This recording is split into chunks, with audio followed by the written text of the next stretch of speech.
Well then, here it is. It's finally come. I've had this game sitting in my backlog for a very long time. With a new movie out in the wild, I thought I'd better get this one out of the way. I knew coming into this game I shouldn't have been expecting much, but as a lifelong Ghostbusters fan, I thought I've got to give everything bearing the Ghostbusters name a fair shot, haven't I? All I knew going in was this was a twin-stick shooter, and it kinda ties into the 2016 movie. Twin-stick shooter sounded okay. Ties loosely into the 2016 movie, not so much. I did play the last Ghostbusters twin-stick shooter, and being a budget title, I quite enjoyed it. This was Sanctum of Slime on the Xbox Live Arcade, which I had some fun with, playing with mates back in, I think, 2011. If played anything like that, it couldn't be too bad, could it? I will state though that Sanctum of Slime still isn't a good game, but there is some entertainment value. To my surprise, when you start the game up, you're greeted to a half-decent animated sequence showing off the characters, which are all new and to my knowledge don't have any names. They use the same premise of the new set of Ghostbusters in Sanctum of Slime, but they never came across as annoying as this bunch. At least in Sanctum of Slime, the guys had names.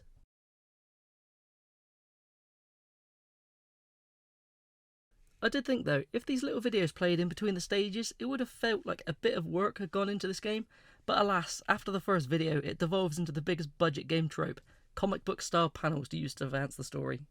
If you can call it a story, that is, you just get people ring up and say there's some ghosts, go get them. They may add clues to a big overarching menace, but it was so bland I couldn't retain any of the information. Again, these cheap tactics were used to move the story on in the previous game, but I can let that slide when it's a budget game on Xbox Live Arcade, not a full retail release. Anyway, the first level we were thrown into is the Aldridge Manor to track down Gertrude. This is the first location from the 2016 movie. Strangely, none of the characters, just some of the ghosts from the movie randomly show up, but they do allude to the female protagonists and their accomplishments just randomly. This level is actually a 5 to 10 minute tutorial explaining the game's controls, and it isn't too bad. If the rest of the levels had stuck to this length, it might have saved the game, but the average level length after this one is about 45 minutes, which is 44 minutes too long. As I said, this game is technically a twin-stick shooter, but unlike any of the good ones, you explore all the areas at a snail's pace. To find some of the ghosts and collectibles, or the ecto, which is the game's currency, you have to walk around with your PKE meter out, looking for invisible items. Some of these hidden items can be partially seen, using a purple haze on the ground, but if you're looking to max out the ecto to upgrade your characters or get a good rank on the level, even if you know where everything is hidden, it's a slow process.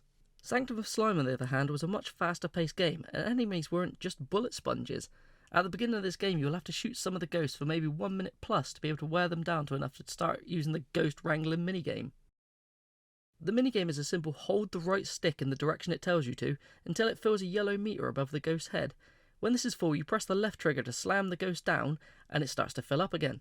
Standard ghosts can take 2 or 3 slams before you can throw out the trap. I was hoping it would be some kind of interesting mechanic of moving the ghost over the trap to capture it, but no, when you press the A button to throw out the trap, all you have to do is mash the A button to move a bar on screen. The higher the bar, the bigger ecto bonus you receive. At first, you cannot max this bar out. You'll have to spend ecto to upgrade the speed in which the bar moves. And that's it. That is how the whole game is played. Even the boss characters are taken down the same way as the standard ghosts. Actually, this is a lie. The final boss, you just fire at until he drops dead. Or dead. He's already dead. I don't know. There's a serious lack of enemies in this game. There's only a handful when they repeat over and over. All of them can be examined in the Ghostbusters headquarters menu, where you can also upgrade your characters if you forgot to at the end of a level. Whilst you're in this menu, you might have noticed there's a codes option. Sadly, this isn't there to help you out in any interesting way or make the game easier. Just have a look at what it does.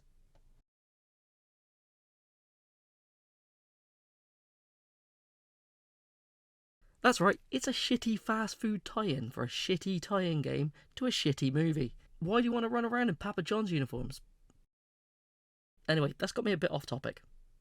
The final boss, unsurprisingly, is Rowan from the 2016 movie in his big evil Ghostbusters logo form. Sadly, you're not just punching him in his smug human face. I don't understand this though. As if this takes place after the movie, why is he back? Or is it the only real way they could think of tying the two projects together? Actually, this level might be taking place inside the containment unit, thinking about it. Or the other side in general. It is called Limbo after all. I don't know. My brain was leaking out of my ears at this point. Absolutely nothing in this game is a challenge. The final boss, you can just stand behind and fire at him. He'll barely even attack you. I think I've recorded footage of him not even attacking me. The difficulty is mainly non-existent because you cannot truly play this game solo. Even in single player, the other 3 nameless avatars tag along, and they're completely competent. Strangely, maybe even a tad too competent. If yourself or the other AIs actually get knocked down, they're just there instantly to revive whoever needs it.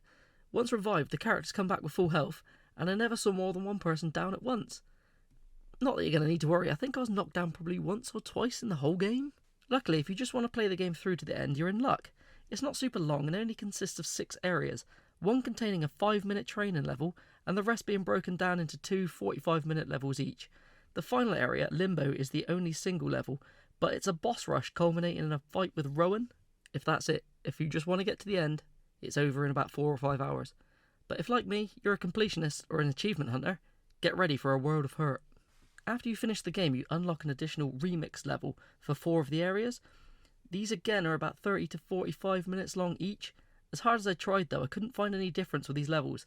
I thought they might have had a quirky gimmick or something, but nah, they're just a few different corridors that look exactly the same as the main levels. These new levels, and all the standard levels, require an A rank for an achievement, which isn't too bad. If you're slow and thorough every time you play a level, you'll get these every time. At this point, you probably never want to see this game again, but as I've alluded to, you can upgrade your characters, and there's an achievement for maxing out all 4 of them. Hopefully throughout your playthrough you've been working on upgrading anything that damages ghosts quicker, and anything that awards ways of earning ecto points much quicker. The other available upgrades are things such as movement speed and grenade effectiveness, which to be honest, even when they're fully upgraded, they're still pretty useless. Anyway, back to the upgrading achievement. The characters max out at level 30. After all this though, you'll be lucky if you've got one character anywhere near level 20 if you've just stuck with one character. This is where your brain starts to tick over, and you think, you know what, we'll get some friends in and we can play this together to make this a little less like hell. But nope, this game's local only. I think the fact that Sanctum of Slime could be played online with friends was its saving grace, and that gave it a bit of a fun factor, which is definitely lost in this title. The fact that this game is offline only is where it kind of throws a bone to achievement hunters. You see, the AI-controlled characters still acquire ecto, but when you finish a level, this is lost. This is unless before you collect the final ghost trap of a level, you turn on another 3 controllers and join the game. The game now thinks you've been playing as 4 people, and this ecto will go towards leveling up those characters. If you've been doing this since the beginning of the game, this will save a lot of grinding at the end. If you don't have 4 controllers to go for the completion in this game, my heart goes out to you. At the end of my game, my stats were 12,392,065 ecto collected. This is about 600k an hour, 14,548 ghosts defeated, and 325 ghosts trapped. Sadly, the game doesn't count how long I played it for, but it's got to be somewhere between 20 and 25 hours, which doesn't seem like a lot until you realise I was running the same level over and over for about 20 of them. This was also whilst listening to the same cringy one-liners that the characters spout, some of them definitely overly sexualised for some reason. Listen to this and tell me it wasn't on purpose. I feel like I'm on the Titanic. It would be cool if we ran into Titanic ghosts. Yeah, like trapping a full-body apparition of waiter or wheel greaser or fireman stoker. I'd rather trap a captain or chief officer or snotty rich guy. Snotty rich guy, of course. Instead of sucking up to him, we get to suck him up. Okay, now you're just fantasizing. I have come out the other end of this game a broken man.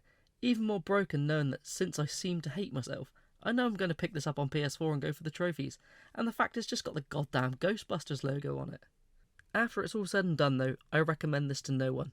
It's got an easy 900-ish gamer score to be claimed, but if you want to chase that last little bit, you're going to have to put your sanity on the line. The best quote I have seen to sum this game up is, "The issue with this game is that when you think the level is over, it's really not over."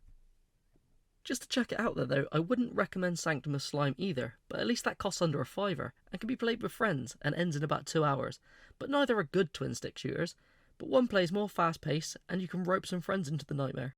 Hopefully if you've watched this to the end, you heed my warning and stay away from this cash grab turd and play the Ghostbusters the video game, released on PS3, Xbox 360 and later remastered for PS4 and Xbox One instead. I give this game an overall rating of being less fun than having a hemorrhoid removed with a hot iron. Still better than the movie though. I hope you enjoyed this little impromptu review of this game. Basically, I spent a lot of time playing it, and I just wanted to tell everyone how awful it is. That's all. Have fun, people. Bye!